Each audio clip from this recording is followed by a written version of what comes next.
ମେଷ ରାଶିର ଅଧିପତି ମଙ୍ଗଳ ଓ ଶନି ମହାଗ୍ରହ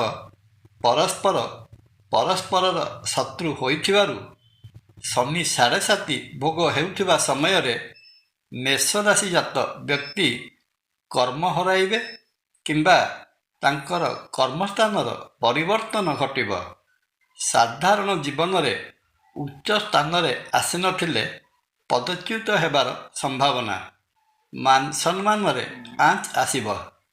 ଜୟ ଜଗନ୍ନାଥ। ନମସ୍କାର, ମୁଁ ତପନ ଡାଇଜେଷ୍ଟକୁ ଆପଣଙ୍କୁ ସ୍ୱାଗତ। 2026 ମସିହା ପାଇଁ ରାଶିଚକ୍ର ଉପରେ ଶନି ମହାଗ୍ରହଙ୍କର କ'ଣ ପ୍ରଭାବ ରହିବ, ସେହି କ୍ରମରେ ଆଜି ଜାଣିବା ରାଶିଚକ୍ରର ପ୍ରଥମ ରାଶି ମେଷ ରାଶି ଉପରେ ଶନି କ'ଣ ସବୁ ପ୍ରଭାବ ପକାଇବାର ସମ୍ଭାବନା ରହିଅଛି। ମେଷ ରାଶି ପାଇଁ ଏବେ ଶନି 7.5 ଭୋଗ ହେଉଅଛି। ଶନି 7.5ର ଆକ୍ଷରିକ ଅର୍ଥ ହେଲା 7.5 ବର୍ଷ। ବୈଦିକ ଜ୍ୟୋତିଷ ଶାସ୍ତ୍ର ଅନୁଯାୟୀ ଜନ୍ମ ସମୟରେ ଜାତକ ଚକ୍ରର ଯେଉଁ ଘରେ ଚନ୍ଦ୍ର ରହିଥାଏ ବ୍ୟକ୍ତିର ସେହି ରାଶି ହୋଇଥାଏ। ଶନି ରାଶିଚକ୍ରରେ ଭ୍ରମଣ କଲାବେଳେ ଜାତକର ଚନ୍ଦ୍ର ଥିବା ରାଶିର ଦ୍ୱାଦଶ, ଲଗ୍ନ ଏବଂ ଦ୍ୱିତୀୟ ସ୍ଥାନରେ ଅବସ୍ଥାନ କଲେ ସେହି ରାଶିର ଶନି 7.5 ଭୋଗ ହେଉଅଛି ବୋଲି ଜ୍ୟୋତିଷ ଶାସ୍ତ୍ର ଉଲ୍ଲେଖ କରିଥାଏ। ଶନି ମହାଗ୍ରହ ଏକ ନୈସର୍ଗିକ ପାପୀ ଓ କ୍ରୂର ଗ୍ରହ ଅଟନ୍ତି ଏବଂ ବ୍ୟକ୍ତିକୁ ତାର କର୍ମ ଅନୁଯାୟୀ ଫଳ ପ୍ରଦାନ କରିଥାନ୍ତି। ଶନି ମହାଗ୍ରହଙ୍କର ଅନ୍ୟ ଏକ ଗୁଣ ହେଲା ଅଳ୍ପ ଭୁଲ ବା ସାମାନ୍ୟ ଭୁଲ ପାଇଁ ବିରାଟ ଦଣ୍ଡ ପ୍ରଦାନ କରିବା। ତେଣୁ ବ୍ୟକ୍ତିର ଜାତକରେ ବା ରାଶିରେ ଶନି 7.5 ଭୋଗ ହେଉଥିବା ସମୟରେ ବ୍ୟକ୍ତି ଭୀଷଣ କଷ୍ଟ ପାଇଥାଏ। 2025 ମସିହା ମାର୍ଚ୍ଚ ମାସଠାରୁ ଶନି ମୀନ ରାଶିରେ ଅବସ୍ଥାନ କରି ମେଷ ରାଶି ପାଇଁ ଶନି 7.5ର ପ୍ରଥମ ଚରଣ ଆରମ୍ଭ କରିଛନ୍ତି। ମେଷ ରାଶିର ଦ୍ୱାଦଶ ସ୍ଥାନରେ ଶନି ଅବସ୍ଥାନ କରୁଥିବାରୁ ଏହି ସମୟରେ ମେଷ ରାଶି ଜାତକ ବିଭିନ୍ନ ପ୍ରକାରର ଭୟଙ୍କର ସମସ୍ୟାର ସାମନା କରିବାର ସମ୍ଭାବନା ରହିଅଛି। ମେଷ ରାଶିର ଅଧିପତି ମଙ୍ଗଳ ଓ ଶନି ମହାଗ୍ରହ ପରସ୍ପରର ଶତ୍ରୁ ହୋଇଥିବାରୁ ଶନି ମେଷ ରାଶି ଜାତ ବ୍ୟକ୍ତିଙ୍କ ପାଇଁ ଶତ୍ରୁତୁଲ୍ୟ ଫଳ ପ୍ରଦାନ କରିବେ। 2026 ମସିହାରେ ଶନି 7.5 ଯୋଗୁଁ ମେଷ ରାଶି ଜାତ ବ୍ୟକ୍ତି କର୍ମ ହରାଇବେ କିମ୍ବା ତାଙ୍କର କର୍ମସ୍ଥାନର ପରିବର୍ତ୍ତନ ଘଟିବ। ସାଧାରଣ ଜୀବନରେ ଉଚ୍ଚ ସ୍ଥାନରେ ଆସିନଥିଲେ ପଦଚ୍ୟୁତ ହେବାର ସମ୍ଭାବନା। ମାନ ସମ୍ମାନରେ ଆଞ୍ଚ ଆସିବ।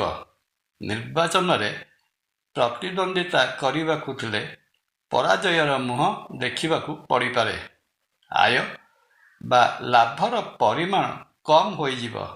ଯେତେ କଠିନ ପରିଶ୍ରମ କଲେ କିମ୍ବା ଫନ୍ଦିଫିକର କଲେ ମଧ୍ୟ ଅର୍ଥ ରୋଜଗାରର ପରିମାଣ ଯଥେଷ୍ଟ ପରିମାଣରେ କମିଯିବ।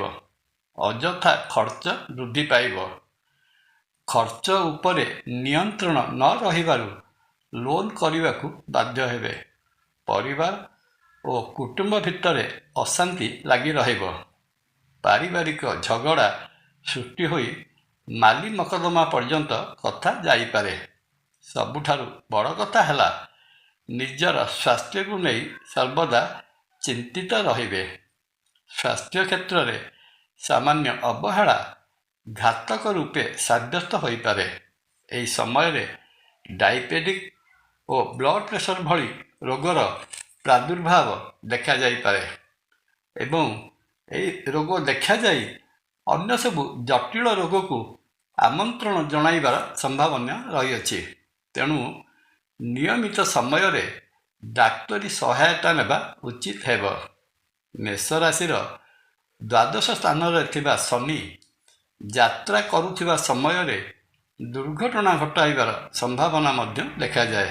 ଏପରିକି ଆକ୍ସିଡେଣ୍ଟରେ ହାତ ଗୋଡ଼ ଭାଙ୍ଗିଯିବାର ମଧ୍ୟ ଭୟ ରହିଅଛି। 2026 ମସିହା ପାଇଁ ମେଷ ରାଶିଜାତ ବ୍ୟକ୍ତି ଶନି 7.5 ଭୋଗ କରୁଥିବା ସମୟରେ ଏପରି ନେଗେଟିଭ୍ ବା ନକାରାତ୍ମକ ଜ୍ୟୋତିଷୀୟ ଫଳ ଦେବାର ସମ୍ଭାବନା ରହୁଥିବାରୁ ଏହି ସମୟରେ ମେଷ ରାଶିଜାତ ବ୍ୟକ୍ତି ଦିନଚର୍ଯ୍ୟା ଠିକ୍ ରଖନ୍ତୁ, ପରୋପକାର କରନ୍ତୁ, ନୀତିନିଷ୍ଠ ବା ନିୟମରେ ରୁହନ୍ତୁ, ନ୍ୟାୟପରାୟଣ ହୁଅନ୍ତୁ। ଶନି ଗ୍ରହଙ୍କର ଶାନ୍ତି ନିମିତ୍ତ ଦେବଦେବ ମହାଦେବ ଓ ମହାବୀର ହନୁମାନଙ୍କର ପୂଜାର୍ଚ୍ଚନା କରନ୍ତୁ। ପରିଶେଷରେ ଶ୍ରୀକ୍ଷେତ୍ର ପୁରୀରେ ବିରାଜିତ ମହାବିଷ୍ଣୁ ଶ୍ରୀ ଜଗନ୍ନାଥ ମହାପ୍ରଭୁଙ୍କୁ ଦର୍ଶନ କଲେ ମେଷ ରାଶିଜାତ ବ୍ୟକ୍ତିଙ୍କର ରହିଥିବା ସମସ୍ତ ଦୋଷ ଖଣ୍ଡନ ହୋଇ ଶୁଭ ଫଳ ପ୍ରାପ୍ତ ହୋଇଥାଏ। ଜୟ ଜଗନ୍ନାଥ। ଭିଡ଼ିଓ ଭଲ ଲାଗିଲେ ଲାଇକ୍, କମେଣ୍ଟ, ସବସ୍କ୍ରାଇବ୍ କରିବାକୁ ଅନୁରୋଧ। ନମସ୍କାର। ତପନ।